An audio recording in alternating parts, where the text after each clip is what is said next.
వచ్చింది. ఏంటంటే అసలు స్టార్టింగ్ శాపంతో స్టార్ట్ చేశారే అంటారేమో.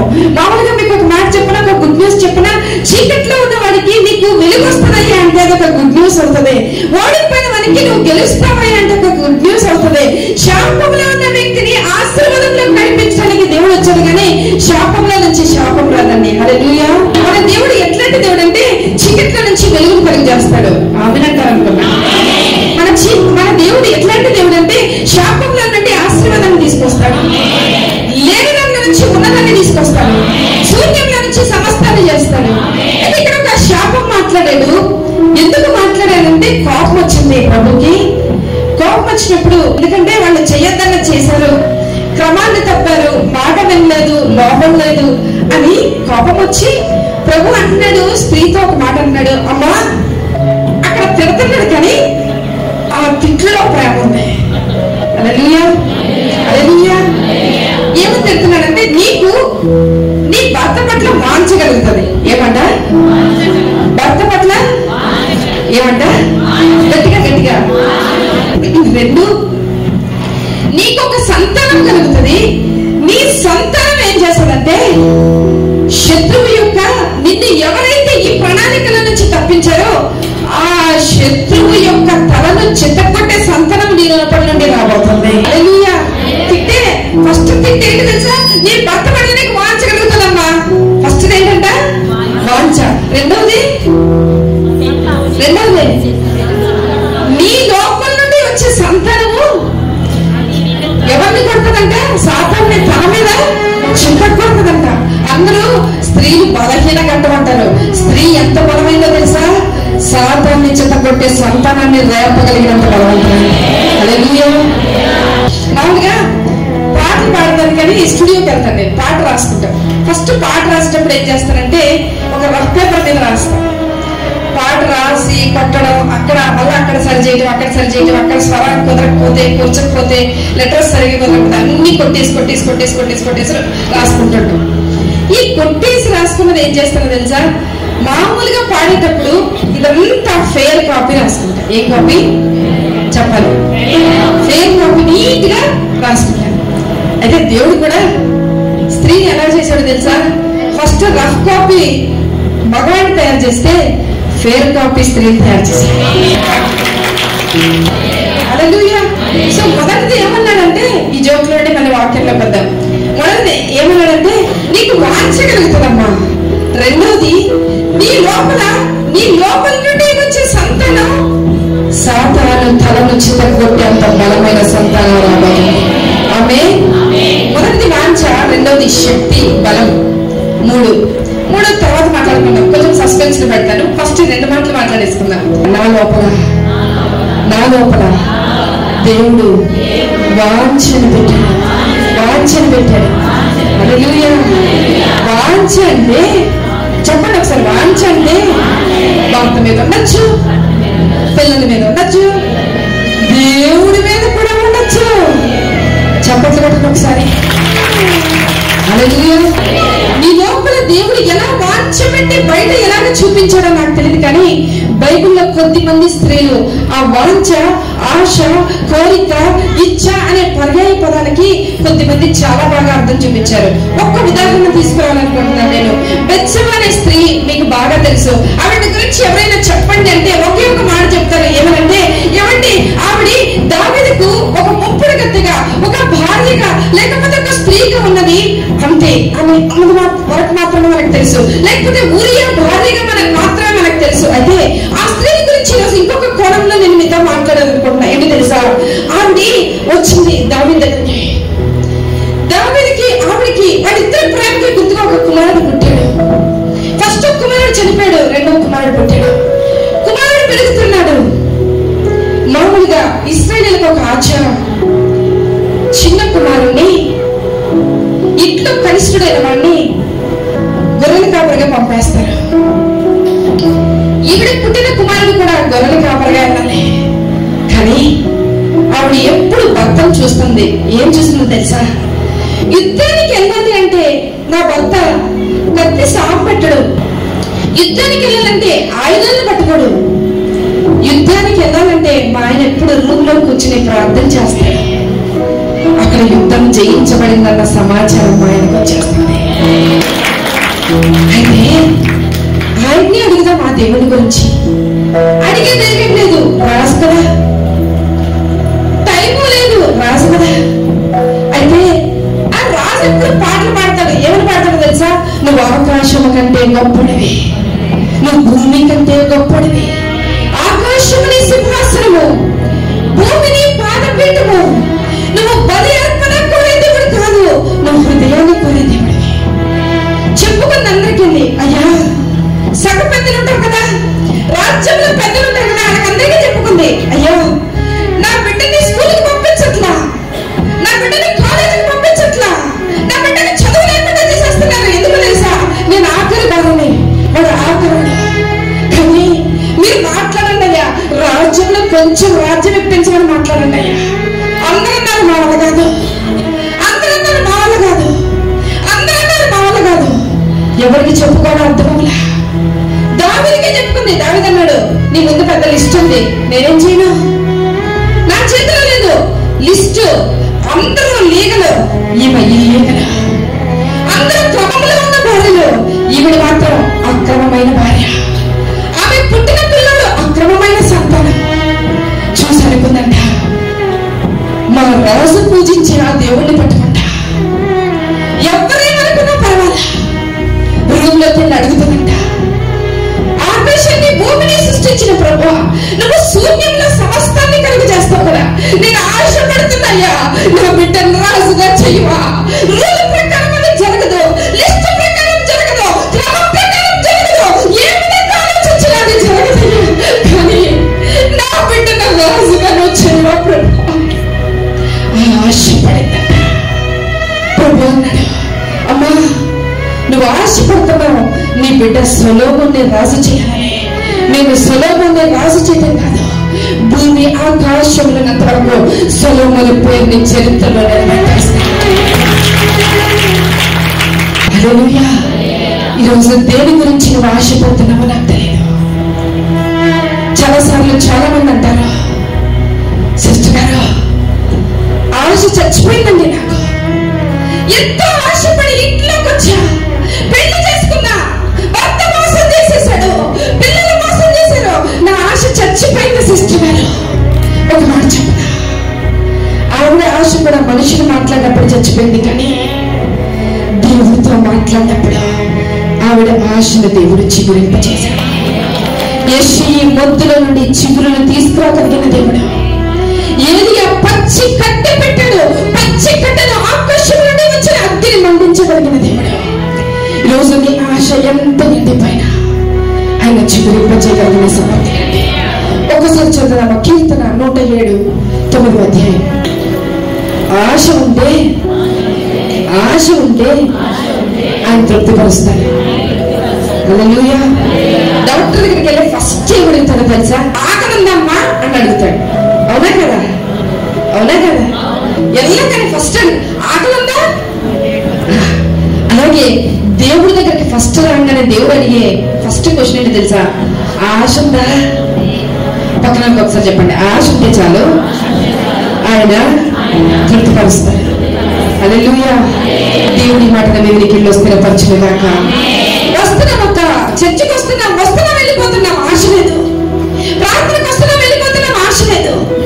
మనుషులతో మాట్లాడుతున్నాం, వస్తున్నాం, వెళ్ళిపోతున్నాం, ఆశ లేదు. ప్రార్థన కూర్చుంటున్నాం, వెళ్ళిపోతున్నాం, ఆశ లేదు. ఈ రోజు నేను చెప్తాను, ఆశ నీకుంటే ఆశ కలిగిన ప్రాణాన్ని ఖచ్చితంగా తృప్తిపరచుతాయి. ఆమె చెప్తాను అనుకున్నాను. హల్లెలూయా. దేవుని ఆశను తిరిగి చిగురింపజేయగాక. ఆమె మనకు బాధ ఏంటంటే, మనకు కష్టం ఏంటి, మనకు వచ్చిన ప్రాబ్లం ఏంటంటే, చాలా సార్లు నేను అడుగుతా సిస్టర్ గారిని, చాలా మంది సిస్టర్స్ నా దగ్గరకు వచ్చినప్పుడు అడుగుతా, ఏమండి మీరు దేవుణ్ణి గొప్పగా అడగండి, కొద్దిగా అడిగేది మనుషుల్ని అడుగుతా, దేవుణ్ణి గొప్పగా అడిగితే ఇంకా గొప్పగా ఇస్తారంటే. ఆమె కీర్తన 2:8 ఏమిస్తారంట? భూమి దిగంతములనంట. హల్లెలూయా. ఎందుకు ఇన్నిసార్లు చెప్పిస్తున్నారు తెలుసా? వాక్యంలో నుంచి ఇక్కడ మళ్ళీ వస్తారని. ఒక మాట చెప్పనా, చాలా సార్లు ప్రార్థన చేసి అనుకుంటాం, మాకు ఒక్క బిజినెస్ బాగోతే చాలండి, మా అమ్మాయి చదువుకుంటే చాలండి నాకు మాట చెప్పనా ప్రభు అన్నాడు. ఏమన్నాడు తెలుసా? మీరు అడగండి, భూదిగంతముల వరకు నేను మీకు సొత్తుగా ఇస్తాను. హల్లెలూయా. అడగండి అని చెప్పాడు అంటే ఆయన ఖచ్చితంగా తృప్తిపరచగలడు అని అర్థం. ఆమె యెషయా గ్రంథం 58వ అధ్యాయం 11వ వచనం. యెషయా గ్రంథం యెహోవా నిన్ను నిత్యము నడిపించును, క్షేమకాలమున ఆయన నిన్ను ఎప్పుడు తృప్తిపరుస్తాడండి? లోకమంతా ఎప్పుడు తృప్తిపరుస్తుందో తెలుసా? అన్ని ఉన్నప్పుడు. కానీ దేవుడు ఎప్పుడు తృప్తిపరుస్తాడు తెలుసా అండి? హృదయ వాంఛని ఏమీ లేనప్పుడు తృప్తిపరుస్తాడు. హల్లెలూయా. ఈ మాట దేవుడు మీ వెనుకల్లో స్థిరపరచును గాక. ఆమేన్, ఆమేన్. ఆశపడి నువ్వు ఏమి కలిగినా దేవుడు నీ జీవితంలో అది స్థిరపరచును గాక. అడుగుదాం రెండు చేతులు పైకి. ప్రభా, నా ఆశలను వదిలేసా, నా వాంఛలను వదిలేసా, తుచ్చమైన వాటి మీద నా కోరికలు పెట్టుకున్నా, ఈ లోకంలో లయమైపోయే వాటి మీద నా కోరికలు పెట్టుకున్నా. పౌలు అంటాడు కదా, నేను పైన ఉన్న వాటిని వెతుకుతున్నా, ఈ లోకంలో ఉన్న వాటిని నేను వెతకడం లేదు, ఈ లోకంలో పనికిరాని మనుషులు నేను వెతకడం లేదు. ప్రభా, నేను పైన ఉన్న వాటిని కోరుకుంటున్నాను. నువ్వు నాకు ఇస్తానన్న స్వాస్థ్యం, నువ్వు నాకు ఇస్తానన్న భూదిగంతముల వరకు స్వాస్థ్యం, నా పిల్లల్ని గొప్ప చేస్తానన్నావు, నన్ను గొప్ప చేస్తానన్నావు, నా కుటుంబాన్ని ఉన్నతంగా ఉంచుతానన్నావు, నన్ను తలగా ఉంచుతానన్నావు, నన్ను ఆశీర్వాదాన్ని కాల్పులుగా చేస్తానన్నావు, నన్ను అప్పించేవాడిగా చేస్తానన్నావు, నన్ను పైవాడిగా ఉంచుతానన్నావు కదా ప్రభా. అవన్నీ మర్చిపోయానయ్యా. ఈరోజు నేను మరొక్కసారి ఆశపడుతున్నాను. నాకివ్వవా యేసయ్యా? అడుగుదామా, అడుగుదామా.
నేను విస్తరించబడాలన్న కోరిక.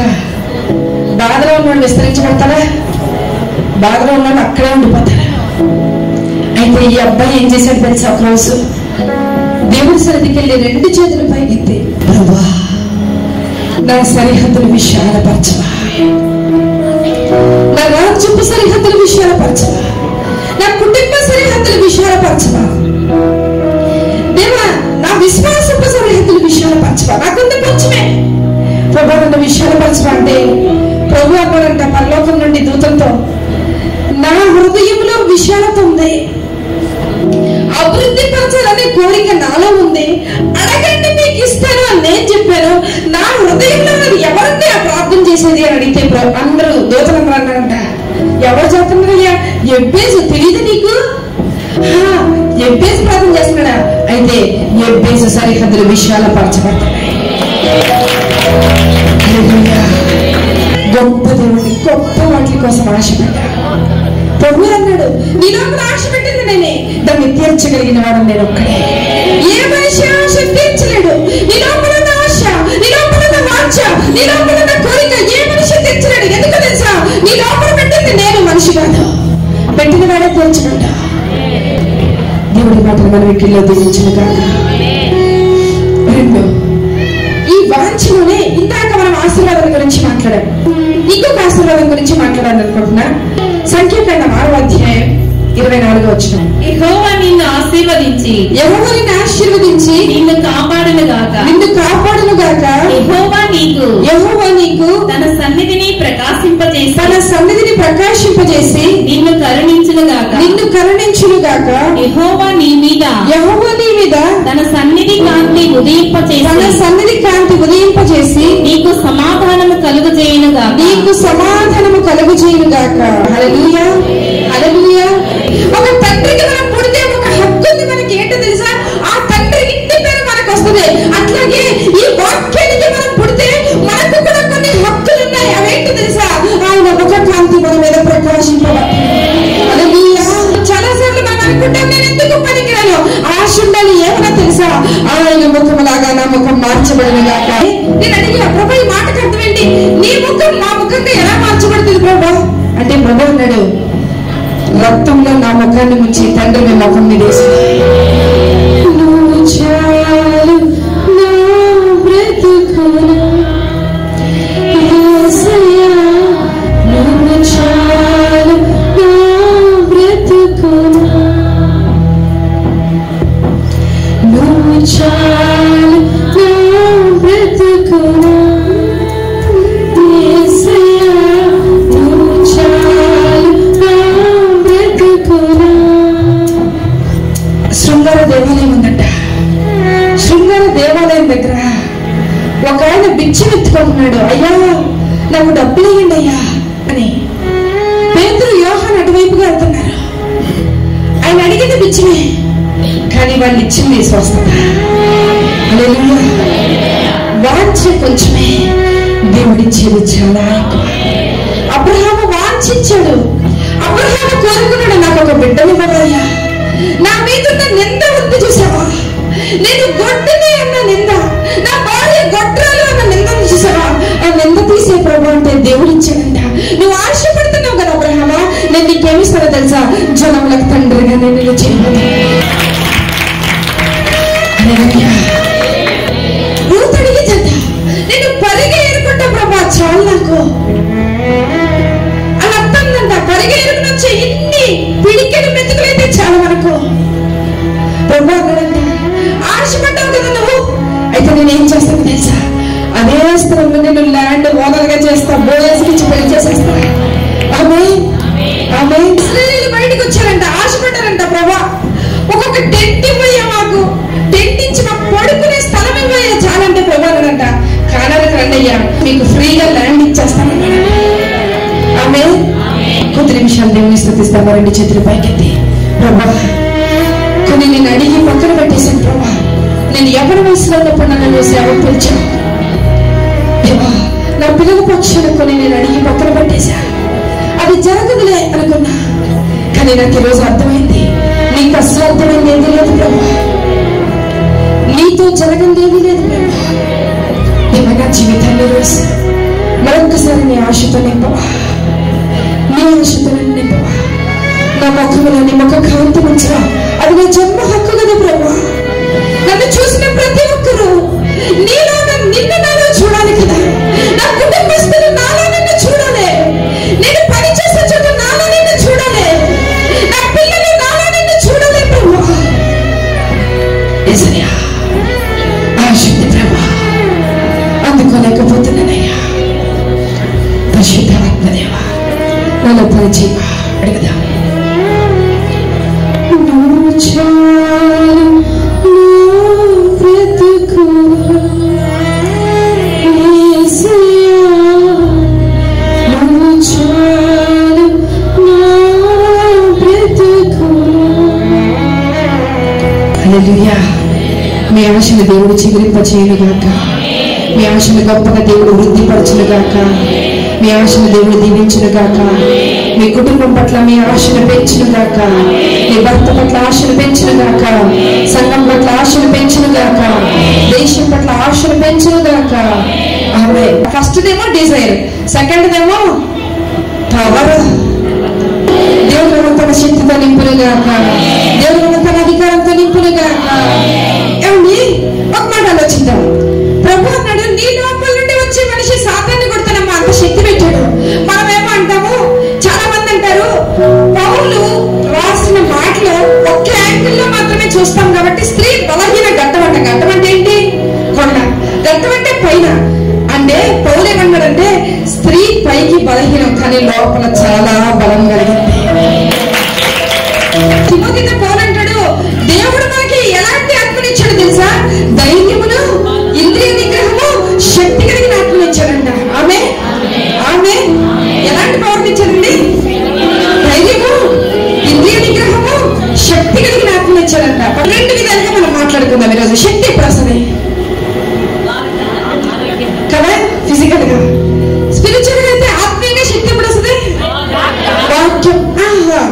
చదవడం దగ్గరే మన క్రైస్తవ జీవితం ఆగిపోయింది. నేను ఒక మాట చెప్తా, చదవడం ద్వారా వస్తుంది, ధ్యానించడం ద్వారా వస్తుంది. మూడవది కాదు కాదు, మీరు ధ్యానించిందని నోటితో ఒప్పుకోవడం ద్వారా వస్తుంది. హల్లెలూయా. చదవడం ద్వారా, చదవడం ద్వారా, ధ్యానించడం ద్వారా. మూడవది నోటితో పలకడం ద్వారా. నువ్వేది పలుకుతావో అది నీ జీవితంలో స్థిరపరచబడుతుంది. ఆమె ఒక మాట చెప్తా, ఒక స్టేట్మెంట్ చెప్తా. అందరూ అనుకున్నారు స్త్రీకి పొట్టలో నొప్పి వచ్చేది. అక్కడ ఉంది కదా ఆ మాట ఉంది, నొప్పి వచ్చేస్తుంది, తర్వాత ఏంటి కష్టపడుతుంది అని అనుకున్నారు. నొప్పి ఎంత వస్తుందో అన్ని తరాల లోపల నుండి బయటకు వస్తుంది. అంటే ఒక పాయింట్ చెప్తా, నీ బలహీనత నీ బలమండి. గట్టిగా, నీ బలహీనత నీ బలము. ఎక్స్ప్లెయిన్ చేస్తా, ఇప్పుడు మీకు బాగా అర్థమవుతుంది. ఒక ఆవిడ ఉంటుంది బైబిల్లో, బైబిల్ నుంచి చెప్తా. ఆవిడ బలహీనత ఎట్లా తెలుసా? అందరినీ బట్టలు మార్చాలంటే అబ్బాయిలు మార్చాలి. బట్టలు ఎంత ఈజీగా మార్చేస్తామో మనము, ఆవిడ అలాగే అబ్బాయిలు మార్చేస్తాం. ఒకటి మార్చింది, ఇంకొకళ్ళు ఇంకొకళ్ళు ఇంకొకళ్ళు ఇంకొకళ్ళు ఇంకొకళ్ళు. ఏంటమ్మా ఇది? అందరూ అడిగితే అన్నారు, నాకెవరు సెట్ కాలేదండి. బలహీనత. అందరూ ఆమెని బలహీనంగా చూస్తే ప్రభు అన్నాడు, 5 మందిని మార్చావు ప్రేమ కోసం, ఆ ప్రేమే దొరికితే నువ్వు స్థిరంగా నిలబడి నన్ను ప్రకటిస్తావు అన్నాడు. నీకు ఏ బలహీనత ఉందో గుర్తించుకోండి, అందులోనే మీరు బలవంతులండి. నా గురించి చెప్తా, ఎక్కడికి వెళ్ళినా చెప్తా ఉంటాను. ఇప్పుడు మీకు కూడా చెప్తా. నాకు బలహీనత ఉండేది కాలేజీలో ఉన్నప్పుడు. ఎవరైనా ఏదైనా మాట్లాడుకుంటే చాలు ఆ విషయాలు అందరికీ చెప్పేస్తా. చెప్పండి కూడా ఎందుకు తెలుసా? ఎందుకు పెట్టాలో తెలుసా? మీకు కూడా అలాంటి అలవాట్లు ఉన్నాయి కాబట్టి చెప్పాలని చెప్పను, కానీ చెప్పేస్తా. ఎవరైనా ఏదైనా సీక్రెట్ గా మాట్లాడుకున్నారు అనుకోండి, సీక్రెట్ గా ఎవరైనా ఇద్దరు కూర్చున్నారే అనుకోండి, నాకు వెంటనే ఏంటి ఏంటి ఏంటి అని అడుగుతాను. అది చెప్పాను, ప్లాన్ మొత్తం అందరికీ చెప్పేస్తాను. ఇది అప్పటి వరకు బాగానే ఉంది, నెమ్మదిగా అందరూ నవ్వుకునేంత వరకు బాగానే ఉంది. కొద్ది రోజులకి అది సీరియస్ అయిపోయింది. ఎలా అయిపోయిందంటే, ఎవరైనా నేను వస్తున్నానంటే మాట్లాడుతూ ఆపేస్తాను. నేను వస్తున్నానంటే మాట్లాడుతూ ఆపేస్తాను. అది బయటికి బాగానే ఉంటుంది, ఈరోజు చెప్పుకోవడం మీకు బాగానే ఉంది, కానీ ఆ రోజు చాలా మనసు కష్టం అనిపించింది. తప్పే ఉంది కానీ బాగా ఎవరి మీద ఇప్పుడు నేను వస్తుంటే చాలు చెప్పుకుంటే లేదు, మానేస్తున్నారు, నాకు చెప్పట్లేదు, నాకు దాస్తున్నారు. మళ్ళీ ప్రార్థన ప్రభు దగ్గర, ప్రభు నాకు అందరూ దాచిపెడుతున్నారు, మానేస్తున్నారు. ప్రభు అన్నాడు, నీ బలహీనత ఏంటో తెలుసా? విషయం తెలిస్తే అందరికీ చెప్పేస్తా. ఒక మాట చెప్తా, ప్రతి మనిషి బలహీనుడేనండి. ప్రతి మనిషిలో బలహీనతలు ఉంటాయి. కానీ దేవుడి దగ్గరకు వస్తే అదే బలహీనత బలంగా మార్చుకుంటుంది. ఈ నయోమి ఉంది చూసారా, రూతు వాళ్ళంతా నయోమి చాలా స్ట్రాంగ్ ఉమెన్. ఎంత స్ట్రాంగ్ గా తెలుసా ఆవిడ? ముగ్గురిని తీసుకెళ్ళింది ఆ ఊరికి. ముగ్గురిని తీసుకెళ్ళింది, ఇద్దరు కుమారుల్ని, భర్తని, తండ్రి కుమార పరిశుద్ధ ముగ్గురిని పెట్టుకుని వెళ్ళింది. ఎక్కడికి తీసుకెళ్ళిందో తెలుసా? ఆవిడికి నచ్చిన స్థలానికి తీసుకెళ్ళింది. తీసుకెళ్లి వెళ్ళిన దేవుని పోగొట్టుకుంది. ముగ్గురిని బలవంతుల్ని పట్టుకెళ్ళి అక్కడ పోగొట్టుకుంది. పోగొట్టుకుని అక్కడ 2 సంపాదించుకుంది. ఓర్పని లూతుని సంపాదించుకుంది. అక్కడ 2 సంపాదించుకున్న ఒకటేమో అక్కడే పోయింది. మనం కూడా దేవుణ్ణి పట్టుకుని ఎక్కడికి వెళ్తామో తెలుసా? మనకి ఇష్టమైన స్థలంలో తీసుకెళ్తాం. ఒక మాట చెప్పనా, నీకు ఇష్టమైన స్థలంలో ఉంటే నీ బలం బలహీనమైపోద్ది. దేవుడికి ఇష్టమైన స్థలంలో ఉంటే నీ బలహీనతే బలంగా మార్చబడతాడు. హల్లెలూయా. పౌలు అంటాడు, నా బలహీనత ఏందో ప్రభువు బలము స్థిరపరచబడను కాక. నీ బలహీనతలో ఆయన బలం కలుగుతాడండి. ఎక్కడ తెలుసా? నువ్వు ఆయన స్థలంలో నిలబడితే. ఇద్దరు సంపాదించుకుంది, అక్కడ బలాన్ని తీసుకెళ్లి బలహీనతను సంపాదించుకుంది. ఏం చేస్తానండి ఇద్దరు ఆడళ్ళు? ఒక అక్కడే పోయింది, ఒక బలహీనత అక్కడే పోయింది, ఇంకొక బలహీనతను తెచ్చుకోండి. ప్రభు దగ్గర పెట్టింది, ప్రభా నా దగ్గర ఏమీ లేదు ప్రభా, నా దగ్గర ఉంది. ప్రభా అన్నాడు, బలహీనతను తెచ్చుకున్నావు నీతో, ఇప్పుడు అదే బలహీనతను నేను బలంగా మారుస్తాను. ఆ రూతులో నుండి నా వంశాలను బయటికి తీసుకొస్తా. అలాగే నాకు బలహీనత ఉండేది, అందరికీ చెప్పిస్తాను. ఈరోజు ఈ మాట నేను ఎందుకు చెప్తానో తెలుసా? బలహీనతను మనం పెట్టుకుని దేవుణ్ణి అంటూ ఉంటాం చాలాసార్లు. అడగండి ప్రభు దగ్గరికి వచ్చిందేనా, నాకు ఈ బలహీనత ఉంది. నేను అడిగా ప్రభుని, ప్రభా నేను బలహీనరాన్ని ప్రభా, ఎవరైనా ఏదైనా మాట చెప్తే అందరికీ చెప్పేస్తాను ప్రభా. ప్రభా అన్నాడు, మాట చెప్తే అందరికీ చెప్తావా? అయితే నీ లోపల సమర్థన భారం పెడతా, అందరికీ చెప్పేస్తావు.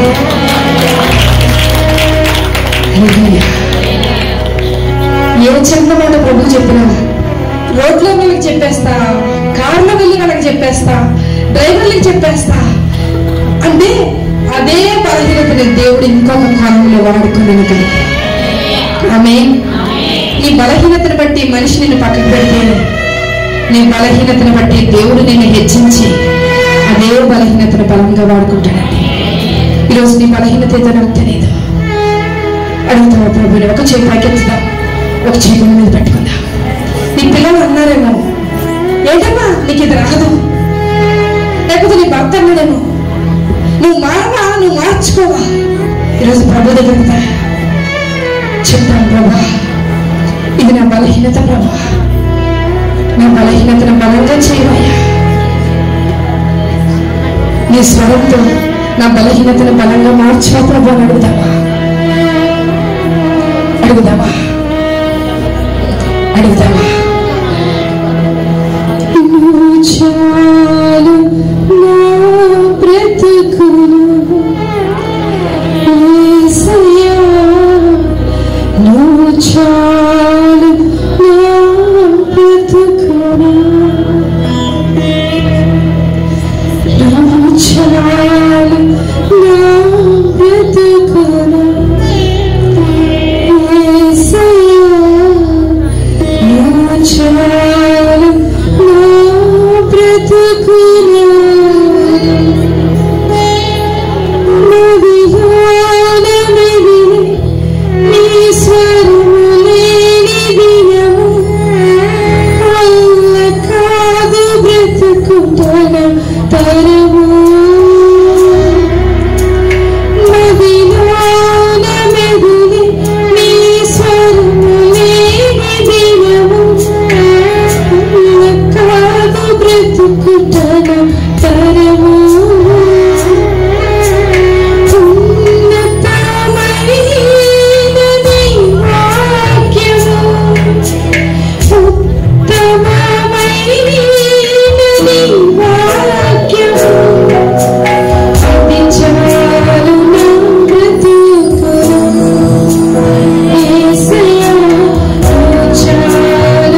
వెళ్తుంటే ఆ బండి నడిపించే వ్యక్తి నాతో చెప్తున్నారు ఏమనంటే, ఇక్కడ స్టేషన్ వస్తుంది అన్నారు.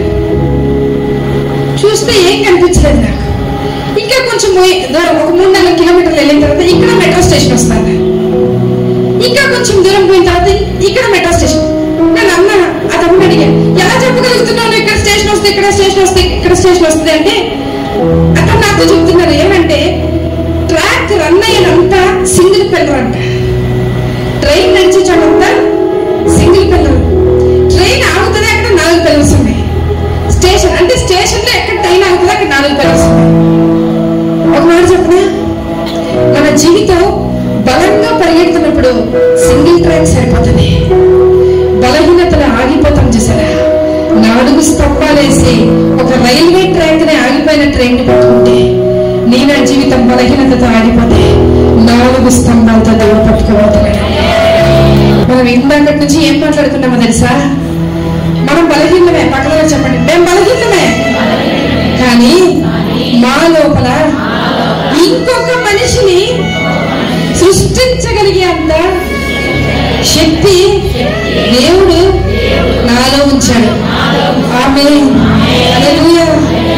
మన ఫస్ట్ ఏంటి? డిజైర్. సెకండ్ది చెప్పాలి గట్టిగా. ఇప్పుడు మన పవర్ చూసి సాతాను పారిపోవాలి ఇక్కడ నుండి. గట్టిగా చెప్తాం. ఫస్ట్ ఏంటి? రెండోది ఏంటి? గట్టిగా గట్టిగా గట్టిగా పవర్ అంటే ఇంత స్లోగా చెప్తారా? ఆమేన్. దేవుని శక్తి మీలో స్థిరపరచబడును గాక. దేవుని పునరుద్ధరణ శక్తి మీలో స్థిరపరచును గాక. ఆమేన్. ఇంకొక చిన్న మాట చెప్పుకుంటూ దానికి వెళ్తా. ఎప్పుడు బలంగా మార్చబడతావో తెలుసా? అంటే చదువుకున్న వాళ్ళకి అర్థమవుతుంది. చార్లెస్ డార్విన్ ఒక థియరీని కనుక్కున్నాడు. ఏమనంటే యూజ్ అండ్ డిస్యూజ్ థియరీ. నువ్వు ఏది వాడతావో అది బలంగా ఉంటదంట, ఏది వాడవో అది బలహీనమైపోతుందంట. అంటే నువ్వు ఒకే చోట కూర్చున్నావు అనుకో, బలహీనమైపోతావు. దేవుడు మనిషిని ఎందుకు తయారు చేశాడు తెలుసా? పని చేయడానికి చేశాడు. ఆమేన్, హల్లెలూయా. రాను మనుషుల్లో ఓపిక తగ్గిపోతుంది. ఓపిక లేదు సిస్టర్ గారు. నిన్న నేను ఒక చోట నించున్నాను, కనీసం ఆ కమ్యూనిటీలో 30 స్విగ్గీలు జొమాటోలు వచ్చిపోయినాయండి. నాకు అనిపించింది, ఓహో మన వాళ్ళు వంట చేస్తారా అని అనుకున్నా. ఒక మాట చెప్పనా, ఎప్పుడు బలంగా మార్చబడతావో, బాగోలేనప్పుడు కష్టపడి పని చేస్తావే, అప్పుడే నీ బలం ఎక్కువవుతుంది. ఆమేన్. బాగోలేనప్పుడు కొద్దిమందిని చూడండి, పడుకుని ఉంటారు ఎప్పుడు. ఏంటంటే బలహీనంగా ఉందండి. బలహీనంగా ఉన్నప్పుడే నువ్వు బలవంతుడు అంట. ఆమేన్. నువ్వు బలహీనంగా ఉన్నప్పుడే చక్కగా వంట చేయదు గాక. గట్టిగా. మీకు రోషం ఉంటుందో లేదో నాకు తెలియదు, కానీ నాకైతే ఒక రోషం ఉంది. కొత్తల్లో పెళ్ళైన కొత్తల్లో ఇలా ప్రసంగం చేసేదాన్ని కాదండి, ఏదో కొంచెం చిన్న తొలక మొక్క ప్రసంగం చేసేదాన్ని. మా ఆయన వచ్చేవాళ్ళు ఎప్పుడన్నా మీటింగ్కి వచ్చి అనేవాడు, అందరూ అక్కడ బల ప్రసంగం చేశారని అందరూ చెప్పేవాడు. ఈయన మాత్రం కామ్ ఉండేవాడు. నేను అడిగేదాన్ని, ఏమండి ఎలా చెప్పారండి? మ్యాటర్ ఏం లేదు అనేవాడు. ఏం లేదంట, మ్యాటర్ లేదంట. మామూలుగా మనమైతే ఏం చేస్తామో తెలుసా? ఎవరన్నా మనల్ని అలా అంటే, ఇక్కడ చర్చకు రానండి అంట. బైబిల్ చదివేది రాదమ్మా నీకు అంటే నన్ను అంత మాట అంటారా? పాటలు పాడేది రాదమ్మంటే నన్ను అంత మాట అంటారా? వాక్యం సరిగా చెప్పడం నేర్చుకున్నా అంత మాట అంటారా? నేనేం చేశాను తెలుసా? రోషంగా పగలు రాత్రి వాక్యం చదవడం స్టార్ట్ చేశాను.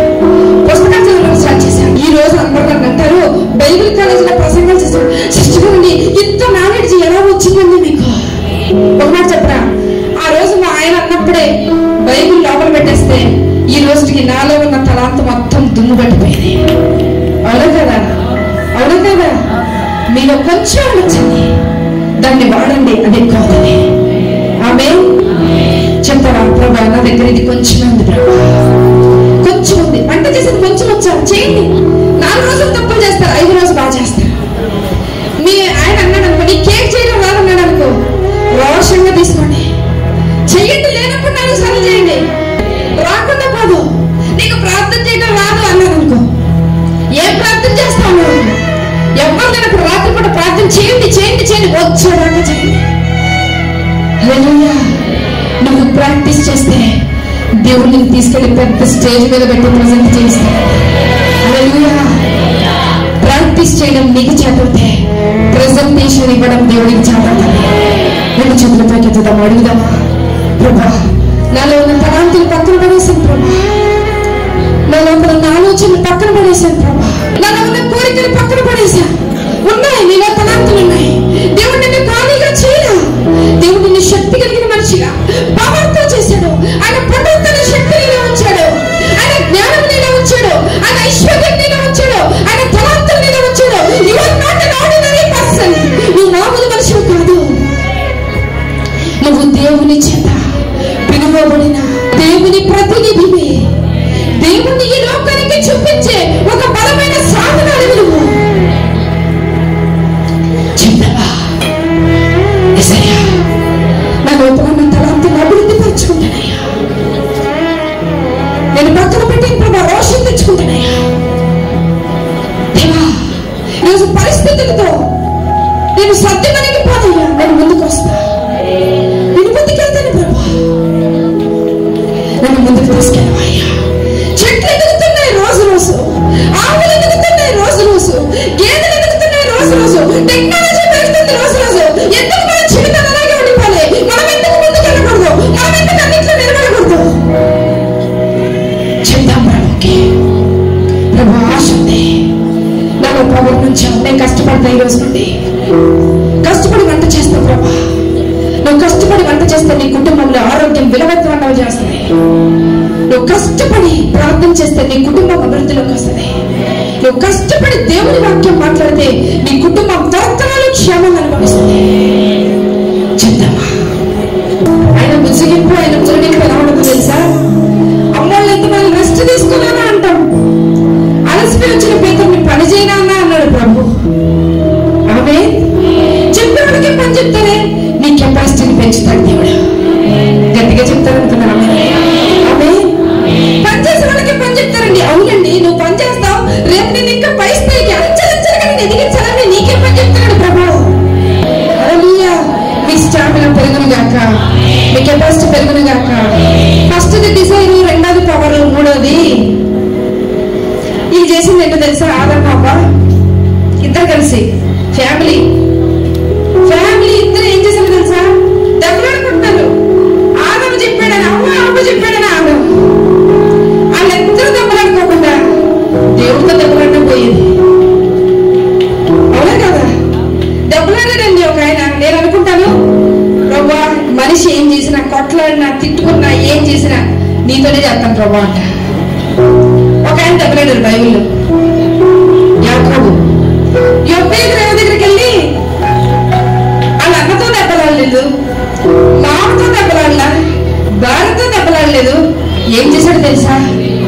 యొబ్బేలు రేవు దగ్గర కూర్చుని దేవుడితో గొడవ చేయడం మొదలు పెట్టాడు. ప్రభు అన్నాడు, చేస్తే చేశావయ్యా, నువ్వు అరుస్తున్న అరుపులు అన్నాడు. ప్రభా, మా అన్న చేస్తున్నాడు, నన్ను చంపేస్తాడు. లోకంలో ఆశీర్వాదాలు చూశారు. గొర్రెలు పెరిగిపోయినాయి, ఎడ్లు పెరిగిపోయినాయి, ఆవులు పెరిగిపోయినాయి, దాసుదాసులు పెరిగిపోయారు, భార్యలు కూడా పెరిగిపోయారు. అన్ని ఆశీర్వాదాలు ఉన్నాయి. కానీ నాకు ఈరోజు అర్థమైంది, నీ ఆశీర్వాదం ఉంటే నా జీవితం ఇంకెక్కడికో మలుపు తిరుగుతుంది ప్రభా. నీ ఆశీర్వాదం ఉంటే నా జీవితం మార్చబడుతుంది ప్రభు అనంటే, ఆ యొబ్బేలు దగ్గరికి దేవుడి సన్నిధి వచ్చి అన్నాడు, ఈ రోజు నుండి నువ్వు యాకోబు కాదు, ఇశ్రాయేలు వంశము నీ లోపల నుండే రాబోతుంది. చెప్పండి కొడతాను కూడా గట్టిగా. హల్లెలూయా, హల్లెలూయా. ఫస్ట్ది డిజైర్, రెండోది పవర్, మూడోది రోర్. ఎవరు రోర్ చేస్తారో తెలుసా? ఎవరు అరుస్తారో తెలుసా? సింహం గర్జిస్తుంది. అవే దేవుడు నిన్ను నన్ను ఆయన సింహాలుగా పిలిచాడు. గట్టిగా చెప్తారనుకున్నా. ఆమె ఆమె హల్లెలూయా. నువ్వు నేను ప్రభు సన్నిధిలో సింహాలుగా ఉందుము గాక. ఒక ఆవిడ ఉంటుంది బైబిల్లో. ఆమె శపించబడిన దేశం నుండి వచ్చింది. మళ్ళీ మనకులాగా మంచి బట్టలు, మంచి చీరలు, మంచి కాస్ట్లీ పర్ఫ్యూమ్స్ కూడా ఏం లేవు. చదువు లేదు, సంధి లేదు, ఏమీ లేదు. మోసం చేశారు. ఇద్దరు భార్య భర్తలు కలిసి ఆవిడ మోసం చేశారు. అబ్రహాము, సారమ్మ ఇద్దరు. ఆవిడ దాన్ని ఏమంటారు, కన్యత్వాన్ని వాడుకున్నారు, ఆవిడ శరీరాన్ని వాడుకున్నారు, ఆవిడ కష్టాన్ని వాడుకున్నారు, ఆవిడ మైండ్ ను వాడుకున్నారు, ఆవిడ అందాన్ని వాడుకున్నారు. అన్ని వాడుకుని పక్కకి వచ్చారు. అబ్రహాంతో సారాతో దెబ్బలాడ బయటకు వచ్చేసి ఎండిపోయిన ఎడారంలో బిడ్డకు నీళ్లు లేవయ్యా. అక్కడ సైలెన్స్. లోకంలో సైలెన్స్ ఉంటే దేవుని దగ్గర షౌట్ ఉంటుందండి. హల్లెలూయా, హల్లెలూయా. లోకంలో అంతా సైలెన్స్ ఉంది, దేవుడి దగ్గరకు వచ్చి అరవడం మొదలుపెట్టింది. ప్రభువా, మోసం చేశారు ప్రభు, నన్ను అందరూ మోసం చేసేసారు, నా జీవితాన్ని పైకెత్తవా. మంచి పని చేసింది. ఎప్పుడైతే ప్రభు దగ్గర ఏడవటం మొదలు పెట్టిందో, ప్రభు అన్నాడు, నీ కోసం ఒక తూమం తెరుస్తా, నువ్వు నడిచే దారి మొత్తం నీ కాళ్ళ కింద నా ఐశ్వర్యాన్ని ఉంచుతా, నీ సంతానాన్ని గొప్పగా దీవిస్తా. ఒక మాట చెప్తా, ఒక అన్నిరాలే నేర్చుకుని ప్రభు దగ్గర మొరపెట్టడం నేర్చుకుంటే, నేను ప్రభు దగ్గర అరవడం నేర్చుకుంటే, లోకంలో నేను సైలెంట్ గా పైకెత్తుతానండి. హల్లెలూయా, హల్లెలూయా. ఒక చిన్న ఉదాహరణ చెప్పి నేను ముగించాలనుకుంటున్నా. ఒక సిస్టర్ గారు ఇటీవల నాతో మాట్లాడుతూ వాళ్ళ ఇంటికి వెళ్తే నాతో అంది, సిస్టర్ గారండి, 2 కోట్లు ఇచ్చి పెళ్లి చేశాం మా అమ్మాయికి. మా అమ్మాయి నా ఇంట్లోనే ఉండిపోయింది. అల్లుడు నిన్న రాత్రి ఫోన్ చేసి అన్నాడు, మీ అమ్మ మీ నాన్న 5 కోట్లు నాకు ఇవ్వకపోతే, బిజినెస్ కి నాకు ఇవ్వకపోతే నీకు విడాకులు ఇచ్చేస్తా. ఏం చెయ్యాలో ఎవరికి చెప్పుకోవాలో అర్థం కావట్లేదు. ఆవిడ భర్త డిఎస్పీ. ఆయన అంటారు, డిఎస్పీ గారు ఎవరిని మీ పవర్ ఉపయోగించినారా? మేడం, పవర్ ఉపయోగిస్తే కూతురు కాపురం చిన్న భిన్నమైపోద్ది మేడం. ఎలాగ సార్ మరి?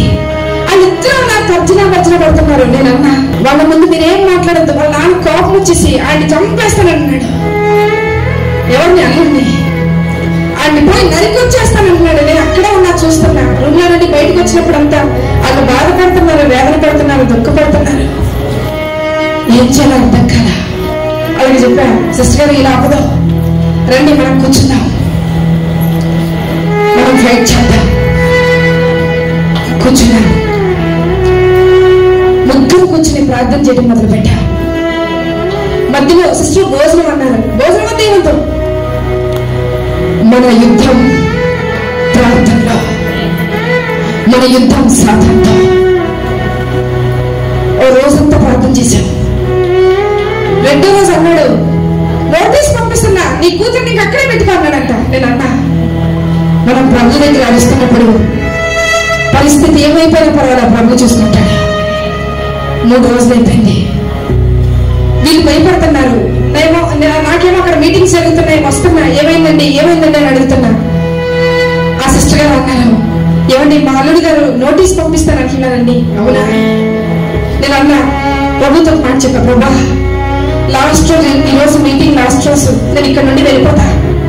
నేను వెళ్ళిపోయే లోపు నాకు తెలిసింది ఒకటే, నా జీవితం విరిగిపోయినప్పుడు, పగిలిపోయినప్పుడు నీ దగ్గర మోకరించా. నన్ను అందరూ తోసేసినప్పుడు నీ దగ్గర మోకరించా. నన్ను ఇలాంటి స్టేజ్లు ఎన్నో దింపేసినప్పుడు నీ దగ్గర మోకరించా. నన్ను అందరూ చీని పూసినప్పుడు నీ దగ్గర మోకరించా. నాకు తెలిసింది ఒక్కడే, నాకు వచ్చింది నీ దగ్గర ఏడవడం ఒక్కడే, నాకు వచ్చింది నీ దగ్గర ఫైట్ చేయడం ఒకటే. ప్రభు, నేను ఈరోజు వెళ్ళిపోతున్నా. రాత్రి మీటింగ్ ముగించుకుని వచ్చా. ఫోన్ వచ్చిందా? లేదు. మరుసటి రోజు పొద్దున్న 8 గంటలకు అక్కడ నుండి బయలుదేరిపోవాలి. 8 గంటల లోపే వాళ్ళ అల్లుడు ఫోన్ చేసి అంటాడంట ఆవిడతో, ఆంటీ ఏమోనండి, మీతో అన్ని మాటలు మాట్లాడేశాను, నాకు మనసు రావట్లేదు, నేను ఈరోజు వస్తున్నా, మీ అమ్మాయిని తీసుకెళ్ళిపోతానండి, నాకు డబ్బులు ఇవ్వతాను. నువ్వు ఎంత వేదనతో విత్తుతావో అంత సంతోషంతో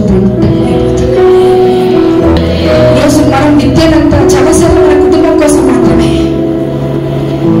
మన కోసం మాత్రమే.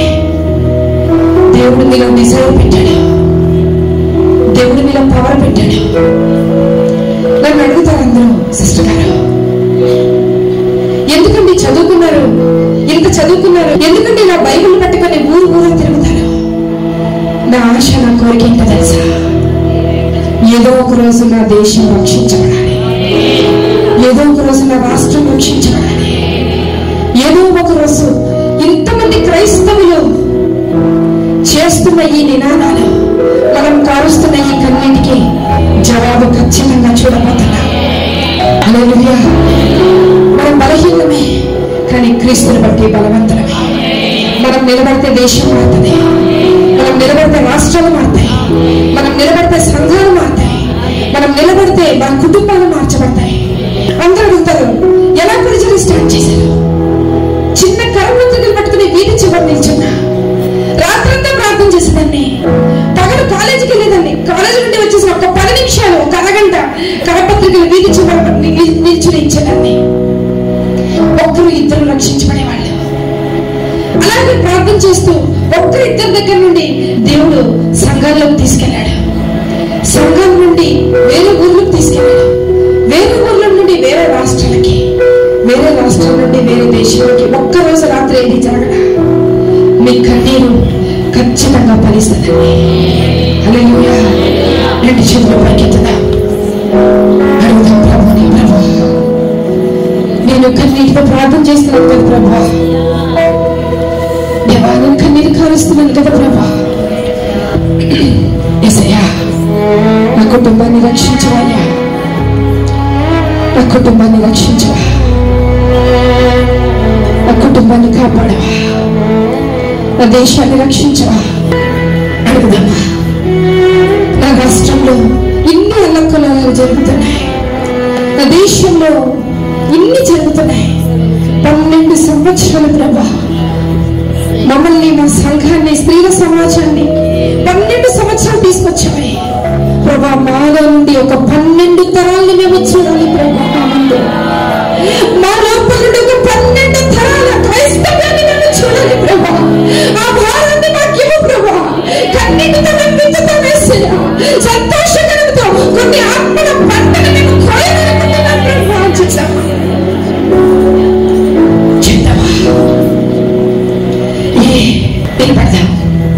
నిలబడదాం. ఒక్క దెబ్బ చాలు, ఒక్క హన్నా చాలు, ఒక్క దావీదు చాలు, ఒక్క రూతు చాలు, ఒక్క దానియేలు చాలు కదా ఈ దేశం రక్షించబడటానికి. ఒక్కరు చాలు కదా. చెప్తామా ప్రభు, నేను నిలబడతానయ్యా, నేను నిలబడతాను ప్రభు, నేను నిలబడతాను ప్రభు, నేను నిలబడతాను ప్రభు. యేసయ్యా, యేసయ్యా నీ రాజ్యం కావాలి, నన్ను ఆశ పెంచు ప్రభా. నీ రాజ్యం కోసం ఆశ పెంచయ్యా, నా దేశ రక్షణ కోసం ఆశ పెంచు ప్రభా. కన్నీటిలో గుంజుతాను ప్రభా. చెప్తా మాట్లాడడం కొన్ని నిమిషాలు. ఒకసారి బయటికి ఎక్కడికో వెళ్ళాను, అర్ధరాత్రి 1 గంట అయింది రావటానికి. కుక్కలన్నీ మరుగుతున్నాయండి, మరుగుతున్నాయి, కుక్కలన్నీ మరుగుతున్నాయి. నేను వచ్చి దిగేటప్పటికి కారు దిగాను, అన్ని సెలెక్ట్ అయిపోయినాయి, ఒక కుక్క మాత్రం మరుగుతూనే ఉంది. ఏంటా కుక్క మరుగుతుంది అనుకుని చూస్తే నా డ్రెస్ పట్టుకుని లాక్కుంటూ ఇంటి వెనక్కి తీసుకెళ్ళింది. ఏంటంటే దొంగ లోపలికి రావడానికి అప్పుడే క్రమం పెట్టించింది. పోలీస్ స్టేషన్ ఫోన్ చేశాం, అన్ని ఫార్మాలిటీస్ ముగించాం. నాకు ఆలోచన వచ్చింది, అన్ని కుక్కలు ఒకదాన్ని చూసి మరిగినాయి, కానీ యజమానుడి కోసం ఎదురు చూసిన కుక్క యజమానుడు వచ్చేదాకా మరిగిందండి. ఒక మాట చెప్తా, అందరూ ప్రార్థనా జీవితం మొదలు పెట్టారు, కానీ యజమానుడు వచ్చేదాకా మన ప్రార్థనా జీవితం వెలిగించబడుతూనే ఉండాలి. హల్లెలూయా. ఇది ఆగకూడదు, ఇది మన తర్వాత తరాలకు కూడా అందించబడుతూ ఉండాలి. అదొక్క మరిగిందండి, నేను వచ్చి చూసేదాకా మరిగింది. యజమానుడి మీద, యేసయ్య మీద విశ్వాసం కలిగిన మన కుక్కలమైతే నిజంగా ఆయన రాకడ వరకు మన స్వరం వినిపిస్తూనే ఉండాలి. ప్రతిరోజు మన స్వరం వినిపిస్తూనే ఉండాలి. 2 చేతులు పైకెత్తదా, అదే సమర్పణతో కొద్ది నిమిషాలు ప్రార్థన చేద్దాం. ప్రభు నన్ను అలా వాడుకోవాయ్యా, నేను నా జీవితాన్ని అలా వెలిగించవా. నేను లోకానికి వెలుగు నిలున్నానన్నావు కదా ప్రభా. నా జీవితాన్ని మండించి